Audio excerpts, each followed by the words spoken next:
கண்ணபிரான் கீதையில் சொல்கிறான், வாசுதேவ சர்வமிதி ச மகாத்மா சுதுர்லபகா.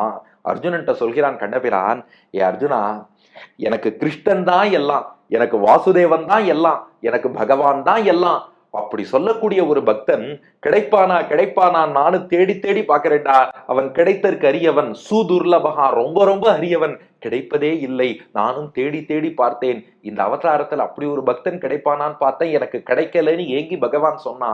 ஆனா அந்த குறை தீர கிருஷ்ணாவதாரம் பூர்த்தியாகி 42வது நாள் இந்த பூமியில நம்மாழ்வார் அவதாரம் பண்ணி உண்ணும் சோறு பருகு நீர் தின்னும் வெற்றிலையும் எல்லாம் கண்ணன். அங்க கிருஷ்ணன் என்ன சொன்னா, வாசுதேவ சர்வமிதி, எனக்கு எல்லாமே பகவான் தான் சொல்ற பக்தன் வேணும்னா நம்மாழ்வார் சொன்னார், எனக்கு உண்ணும் சோறும் பகவான் தான், பருகும் தண்ணீரும் பகவான் தான், தின்னும் வெற்றிலையும் பகவான் தான், எனக்கு எல்லாமே பெருமாள், எல்லாமே கண்ணன், எல்லாமே வாசுதேவன் என்று நம்மாழ்வார் சொன்னார் இல்லையா. அப்போ கிருஷ்ணனுக்கே கிடைத்தற்கரிய பக்தர் யாருன்னா நம்மாழ்வார். அதனாலதான் அருமுனிவர். அப்போ முனிவர்னா பெருமாளையே சிந்திப்பவர், அருமுனிவர்னா பெருமாளுக்கே கிடைத்தற்கரியவர் என்று சொல்லும் அளவுக்கு தனக்கு உண்ணும் சோறு பருகு நீர் தின்னும் வெற்றிலை என அனைத்துமாக முனிவர், பெருமாளையே சிந்திக்கக்கூடிய நம்மாழ்வார் இருக்காரே. தொழும் என்றால் கொண்டாடும் அர்த்தம். அருமுனிவர் தொழும்னா இந்த இடத்துல வணங்கும்னு அர்த்தம் இல்ல.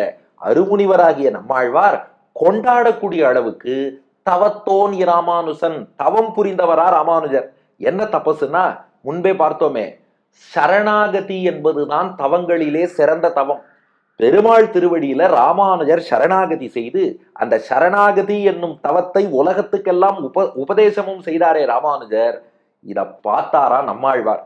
நம்மாழ்வார் தான் முதலில் தெளிவாக இந்த சரணாகதியை பற்றி தம் திருவாய்மொழியில பாடினார். எல்லாருக்கும் தெரிஞ்ச பாசுரம் தானே. திருவேங்கடமுடையான் திருவடியில அகலகில்லேன் இறையும் என்று அலர்மேல் மங்கை உரை மார்பா, நிகரில் புகழாய் உலகம் மூன்றுடையாய் என்னை ஆழ்வானே, நிகரில் அமரர் முனிக்கணங்கள் விரும்பும் திருவேங்கடத்தானே, புகழொன்றில்லா அடியேன் உன் அடிக்கீழ் அமர்ந்து புகுந்தேனேன்னு சரணாகதியை பண்ணி காமிச்சார் நம்மாழ்வார். ஆனா அந்த வழியை பின்பற்றி அதே சரணாகதியை தானும் பங்குனி உத்தர நன்னாளிலே சரணாகதி கத்தியம், ஸ்ரீரங்க கத்தியம், ஸ்ரீவைகுண்ட கத்தியம்னு 3 கத்தியங்கள் பெருமாள் தாயாரை குறித்து பாடி ஸ்ரீரங்கத்துல அதே சரணாகதிய ராமானுஜர் தாமும் அனுஷ்டித்து காட்டி உலகத்துக்கும் உணர்த்தி இந்த சரணாகதி என்னும் தவத்தில் ராமானுஜர் நிலை நிற்பதையும் உபதேசிப்பதையும் பார்த்து அருமுனிவராகிய நம்மாழ்வார் தொழும் கொண்டாடும்படி தவத்தோன் சரணாகதி என்ற தவத்தை மேற்கொண்ட எம் ராமானுஜன், எங்கள் ராமானுஜர்.